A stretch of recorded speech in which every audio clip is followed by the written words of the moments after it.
Hello, this is Gary from Texas on 9A near Beaumont, and just going to go through a walking tour of the garden, kind of show you, now we've had some time to actually see what's going to happen with the freeze damage and all, and see how things are. And my son's not feeling good, so I'm going to be the cameraman today also. So let me turn you around and get you to showing what all is going on. This here's the potatoes that probably took the biggest hit, but you are starting to see, some of that's weeds, but you're starting to see some, especially back up on those other side. Also starting to see that the bean plants that I planted, the pole beans, have come up. They're looking good. They didn't come up until after the frost, so it was okay there. You're seeing a lot more growth in these over here. Like I say, back over there, if you see that one right there, you see it coming up. So I think they're going to be fine. There's a Chimbochia squash, 3 of those that came up after the frost. I planted before the frost, and they came up after it. And they're doing okay. The 2 that I planted, they were looking okay till the frost came, and of course they wiped those out pretty good. But bit it back. They really look pretty. I think they're looking pretty again later, but they're looking all right. Come on up over here with that's not good. You see some of these when they get cut discolored like that, that's not a good sign. So they might have gotten, and you also see some bug damage on them. I did spray these, but I didn't spray them with any insecticides. And this is the Gulf Ruby, Gulf Rose. It's kind of disappointing. It's just not really making anything. And they do make it taste really good, but it doesn't do any good if they never make. So, and then we're seeing the Primark Freedom. They do bloom early.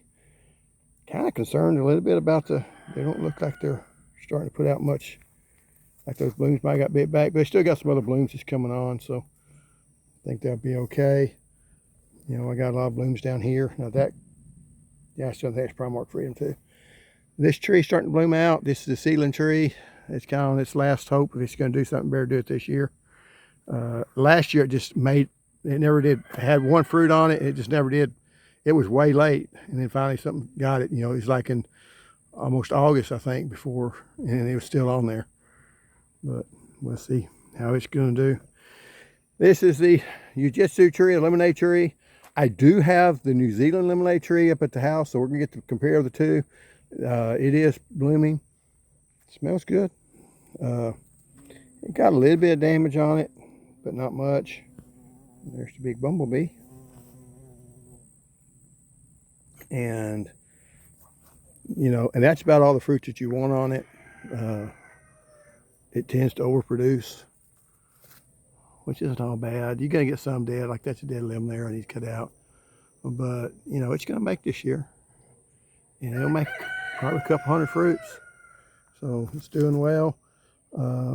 This here is a later blooming one. It's Ponca, P-O-N-C-A, blackberry. I like the taste of it better, but it doesn't have as big of berries on it. But I do think it's a sweeter berry than what your Primark Freedom is. I'm not anti-Primark Freedom. A Primark Freedom seems like it gives you a really good berry, about 1 every 5th one. And then over here, that's the Miho. So we're gonna get some of it too. It's blooming, so I didn't get too much damage. Covering it up and all that. Worked this year. That's the one that begins with an X. Hey, I actually have to.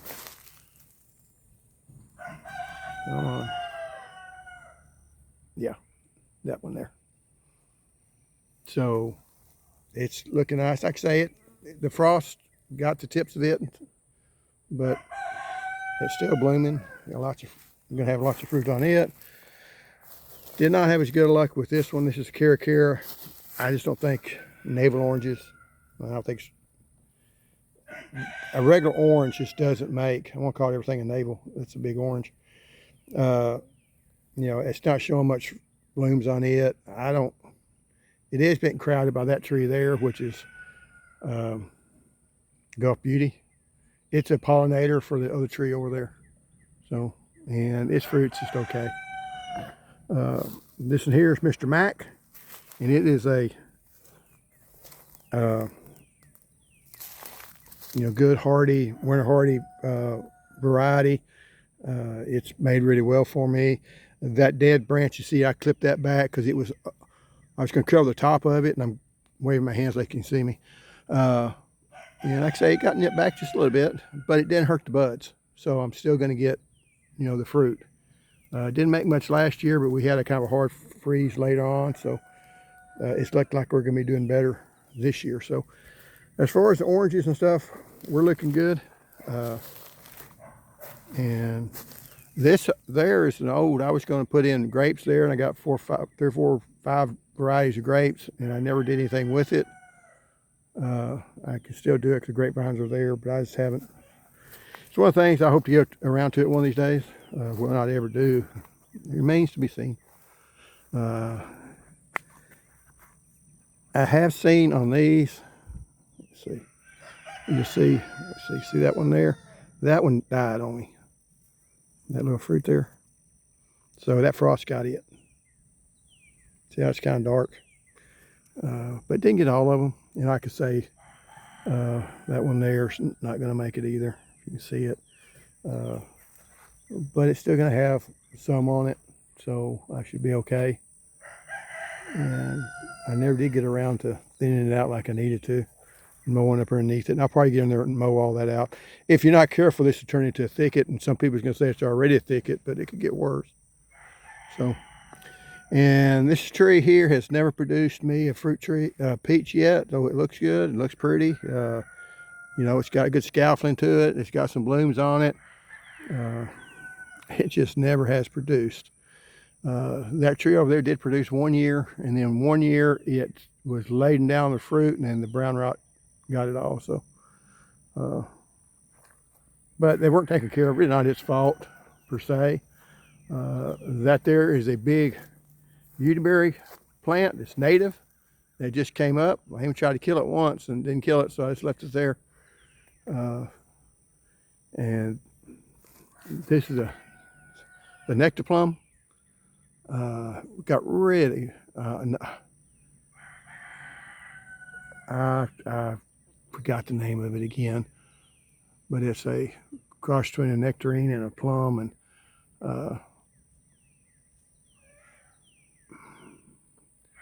it hasn't produced either, and it really just looks like to be a shy producer, because it should have still put me up some blooms and stuff, and it's just not doing it. It's a pretty tree, but pretty don't really feed you. But, and I haven't, like I say, I just let it go wild, but other stuff is actually put on fruit, and that hasn't. These are some of the pomegranates that I planted 3 or 4 years ago. I've not taken care of them, so they haven't done much.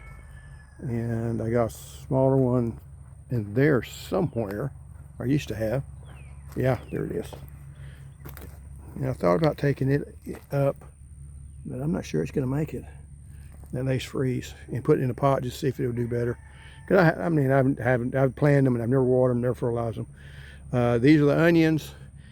I planted onions here a few years ago, and they didn't do very good. And I went across the garden, and the further away, the further to the top of the camera you went, the better they got. And these 2 rows did not do very good. So this year I just planted these 2 rows, and they're still not doing very good. But we'll see. It wasn't a great year for onions either. But the onions themselves look good when I planted them. This is the other row of the Yukon Gold, and they were smaller, and it seemed like they've actually fared the winter better than the ones that were bigger. So they're coming out, and like I say, I did not do anything to these potatoes. I didn't water them, I didn't fertilize them, didn't clip them back. There's one that's come back that hadn't come up yet, so it's looking good. And then these over here, these were different ones. Anyway, you ought to always label your stuff, because you will forget. Okay, these are Purple Majesties. Okay, I knew they're different. These are Purple Majesty that I got at Tractor Supply, and I did a little bit of weeding, so they will get weedy on you pretty quick. I need to get my little hoop hoe in here and weed those out. I did that side pretty good, but haven't got this side done here. But they fared you know, they're fed well. I'm not concerned about them going ahead and making. Is it going to reduce the crop? Yeah, but you know, things happen. I did get all 5 of my watermelons planted almost all my seeds. Now I will say the first row where I was showing planting, I planted suckers close. And then when I seen the others didn't have as many seed, I started trying to put them about every 18 inches apart. So I only need a plant every 3 foot. So we're going to see how that works and see if that's a viable plant. You know, I did water in the furrow, then just planted the seed and threw the dry dirt over top of it. It's worked for me in the past. Hopefully it worked for me this year because I planted all my seeds. And that's not necessarily a bad thing. Every once in a while you like to plant all your seeds so you can start with new seeds next year. And then over here, the tomatoes. And not a whole lot from the last time that I showed y'all, other than I do have more cages up. I will show you the plant that got uncovered. Let me get down here. If you look, it's kind of coming back. Okay, and it's the purple bumblebee. The plant right there beside it is, I planted a purple zebra. And I'm going to let them grow side by side just to see how the purple bumblebee comes out of that freeze. So, you know, if you're looking at it, you wonder, should I replant? Should I pull them up? Yeah, I mean, it's a gamble. Kind of either way. The ones that just got bit back, they're starting to bloom. Set them back just a little bit, but I'd still rather have a bigger plant like these than that small plant that I just planted the other day. And there's, look at that Sungo or Sunsugar. And it's got a whole, you know, that whole deal set in tomatoes. So I have figured out something. It's going to be hard to show these with these cages on there. But not going to show just a whole lot on them yet. One thing I did find out, I was having a hard time, you know, putting these cages over because they're sprawled out. So I took some flagging tape and tied them up. That was a good way to get these cages over top of them. And then I put a stake on each side and zip tie them there. Hold those cages up. Those cages are 5 foot tall. That's what I like about them. They're kind of a pain. They did not stay, it's concrete remesh wire. They did not stay welded together very well. They broke a lot. A lot of these, like I said, it's supposed to be a wire here. It's broken here. This thing got bunged up. I think somebody might have fell over or something. So it's kind of in bad shape. But, you know, and there is that stupid jujube that keeps coming back. I had jujubes. We decided we didn't like them. And there's also throwing up sprouts everywhere. And if you're going to get a jujube, I would, some people love them. Taste is, you know, subjective. The one thing you have to worry about on these cages, see like this in here, you need to put him back inside. They keep wanting to come out of the cages. So there, then he'll be okay. But you'll fight that from now on with these cages. Here's another one. And these vines will bend really good till they break. And they just snap on you sometimes. So gotta be careful. Cherry tomatoes are really bad about it, but still, if they do grow on the outside, you can get those little those little clips that you can put on the outside and kind of force them back in that way a lot of times. But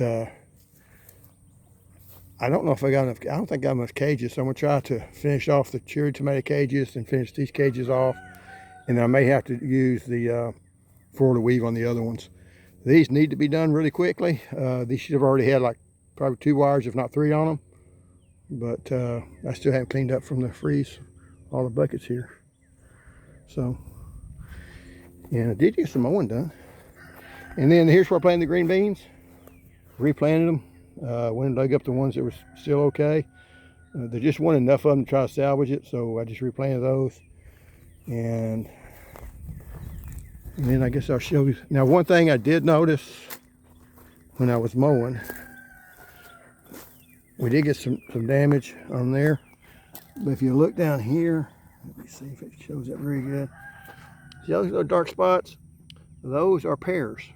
So we did lose a significant number of pears, but not all of them. I think those are going to be okay. But you know, it did thin out the pears for me, this latest freeze. And then of course we got some that's still blooming out, so we'll be okay. The Asian pears hadn't even broke dormancy yet, so they're fine. The corn is looking a little better. Only thing I wish we'd get a rain. And when we get the rain, I'm going to fertilize it. I might have to come in here and try to throw out some fertilizer. Don't know, because I really like it to be a darker, bigger leaf than this. But anyway, it started raining. Now we can't get a rain, so. And like I say, this here is the Asian pear. They're still alive. And this Asian pear here is just now starting to break dormancy. I used to know the names of all these. I think I've lost them all. So that is something I will kind of remind you, is if you're going to do trees, try to do a good job of labeling them. Then here is the fig tree. It froze to the ground. It's coming back up. I put some fertilizer on it to get it going. I do want to get this thing up about waist high or shoulder high this year. I think I can do that. I think then it won't be freezing to the ground all the time. It shouldn't have froze the ground this year. You know, it should be able to take down to 18 degrees or whatever, but it didn't. So I'm going to try to get size. The bigger you can get them, the more winter hardy they are. And then we do have my big loquat tree, and it is pretty. It is big.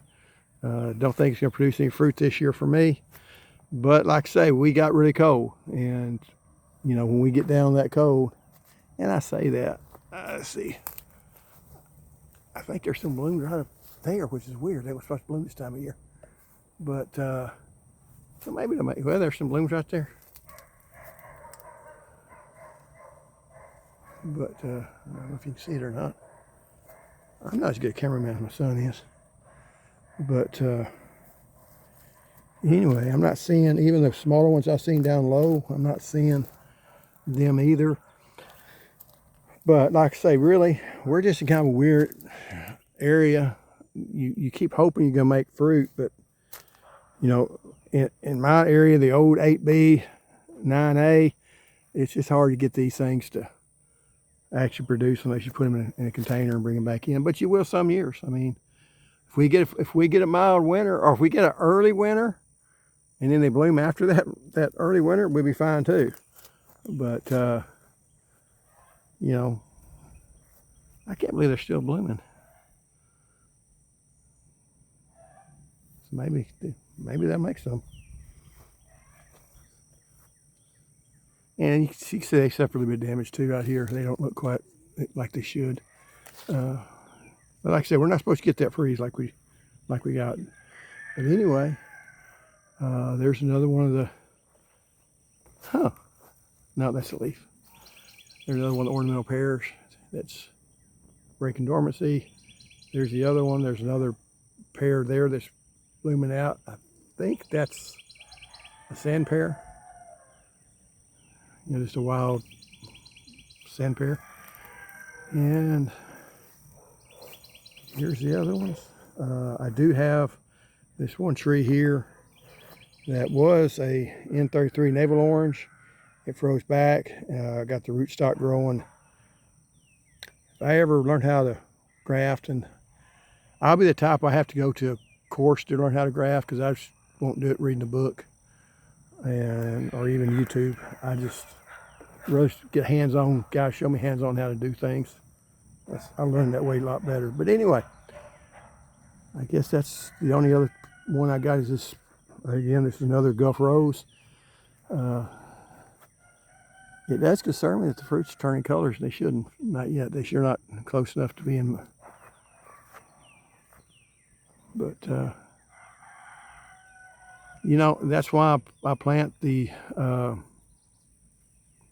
Chickasaw plums, because I cannot get these Japanese plums to ever make for me. Now, other people have. I'm not saying you shouldn't, but for me, it has not been good. But anyway, y'all want to see the horse? There's a horse and donkey out there. Anyway, thanks for watching, and I'll see you next time. Bye.